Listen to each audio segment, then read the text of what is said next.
Hello, we are the Boiler Recovery Initiative. Our team members are Schori, Hou, Li Song, Nehika Mathur, and Taylor Washington. For our project, we chose to look at the extraction of collagen and chromium from leather tannery waste. And now I'm going to give it to Nehika to give you a little bit of background about our project. Hi, I'm Nehika. Leather manufacturing comprises three processes: cleaning, tanning, and finishing. Cleaning is where the raw hides are clean and unhaired. This is followed by tanning, a chemical process where the protein of the raw hide is converted into a stable material. Finally, the raw hides are finished to produce leather, which can be commercially used. The leading producers of leather are China, Brazil, Italy, Russia, and India. The US is ranked 8th, and as of 2016, US leather exports totaled $2 billion. Leather manufacturing is one of the highest polluting sectors. It is extremely resource intensive and uses large quantities of animal hides, a variety of chemicals, and large volumes of water. It is also a very wasteful manufacturing sector. For instance, it is estimated that only 20% of the chemicals used are actually absorbed by the leather itself. To further put this into perspective, a study by Sundar et al. Estimated that the processing of 1 ton of raw hides resulted in the manufacture of only 200 kilograms of commercially usable leather. That means about 4/5 of the hide are ending up in the waste stream. Also, it was estimated that this creates 50 meter cube of effluent and can contain up to 5 to 6 kilograms of chromium and close to 400 kilograms of untanned raw trimmings. The recovery of useful material from this waste will not only help minimize costs, but will also help mitigate the negative effects on the environment by diverting toxic effluent away from the waste stream. Our research looked into isolating collagen and chromium from tannery effluent. Collagen from animals can be used in a number of applications, including cosmetics, pharmaceuticals, and biomedical materials. Chromium, on the other hand, can be used in dyes, pigments, and coatings, apart from being recycled in the tannery itself. Collagen can be derived using organic acids such as acetic and propionic acids. A study in 2016 found yields to be approximately 85 and 93% respectively. Now my colleague Amanda will tell you a little bit more about chromium recovery.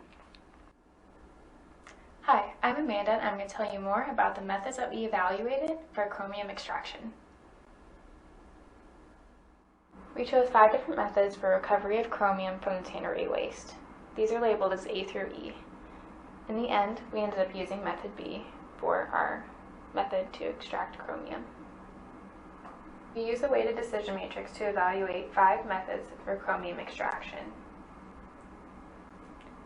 We chose criteria that we thought were important and evaluated the 5 methods based on all the criteria. Over here under the benchmarking, you can see the same methods A through E that were listed beforehand. Method B was chosen due to receiving the highest score in scalability.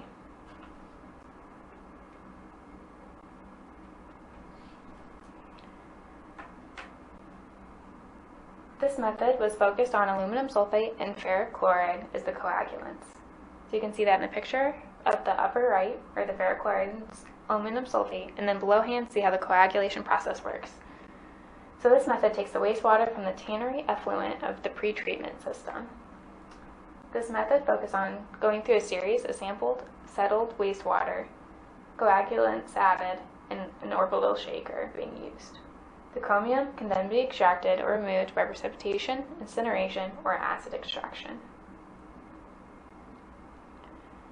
Our method concluded that 90 to 95% of chromium was removed, and this can be seen in the pie graph on the right.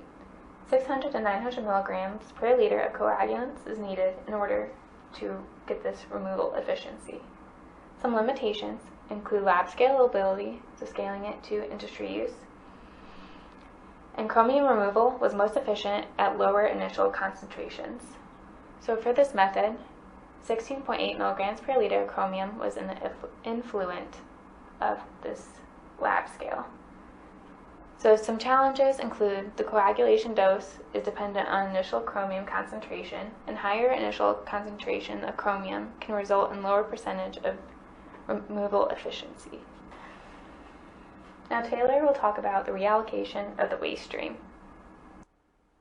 Hi, I'm going to talk about the economic and environmental impacts of reallocating our waste stream.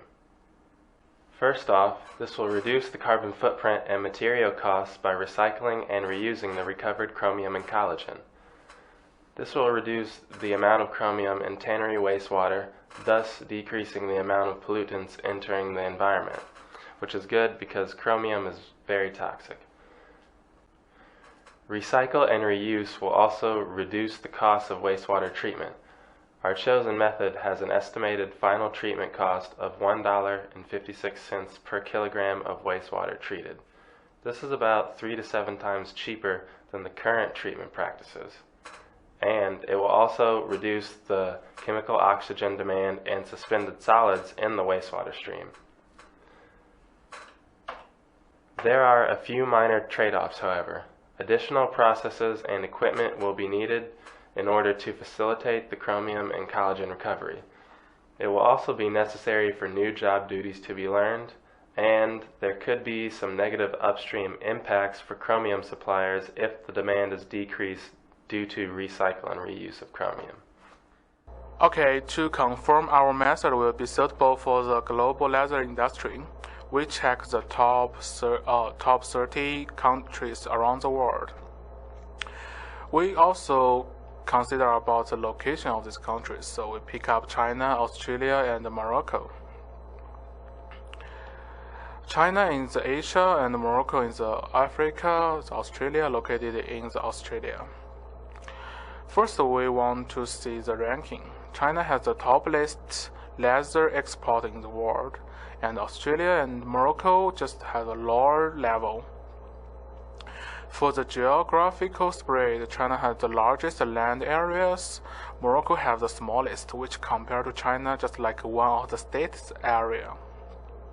However, all these 3 countries want to improve their leather industry output. So this means that they also want to reduce their costs and increase their input.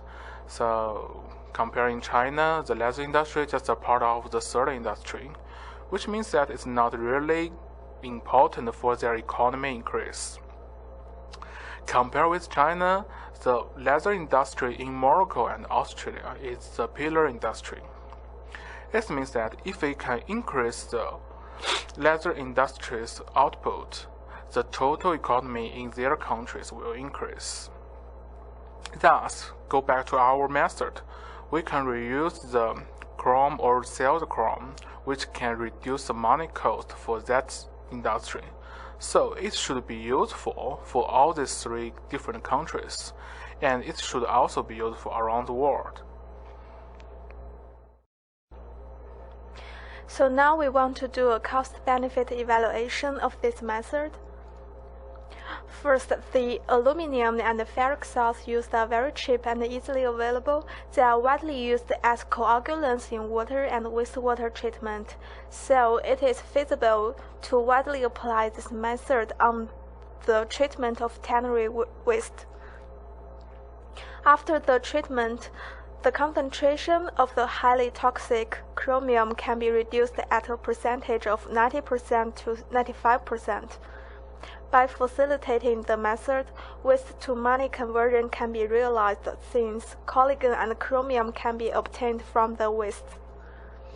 So we can come to the conclusion that recovering collagen and chromium from tannery waste can help reduce solid waste and wastewater, protect the environment, realize waste-to-money conversion, and this method is also feasible to apply. However, the method is currently tested in lab scale. Future work needs to focus on larger scale. That's all. Thank you.